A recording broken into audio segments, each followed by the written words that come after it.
कळमनुरी नगर परिषदेच्या प्रभाग क्रमांक 1 मधून शिवसेना शिंदे गटाचे उमेदवार गंगाधर संभाजी बेले यांनी बहुमताने विजय संपादन केला आहे. सेवानिवृत्त कर्मचारी असलेल्या बेले यांनी सामाजिक कार्याची आवड आणि जनसेवेचा ध्यास घेऊन निवडणूक रिंगणात उडी घेतली होती आणि मतदारांनी त्यांच्या प्रामाणिकपणेवर विश्वास टाकत त्यांना भरघोस मतांनी विजयी केले.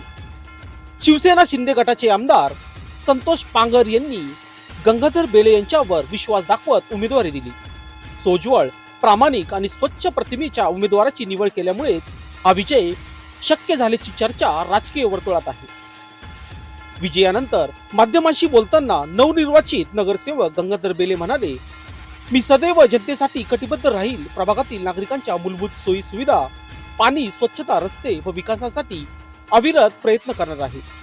मतदारांनी दाखवलेला विश्वास कधीही तडा जाऊ देणार नाही. या विजयामुळे शिवसेना शिंदे गटाला कळमनुरी नगरपालिकेत बळ मिळाले असून कार्यकर्त्यांमध्ये उत्साहाचे वातावरण निर्माण झाले आहे. मी गंगाधर संभाजी बेले प्रभाग 1 मधून उमेदवारी म्हणून शिवसेना शिंदे गट यांनी दिली. त्या गटातून मी विजयी झालो आहे. मला उमेदवारी म्हणून आमदार संतोष दादा बांगर यांनी. लोकशास्त्र न्यूज साठी हिंगोली जिल्हा प्रतिनिधी विलास पाटील.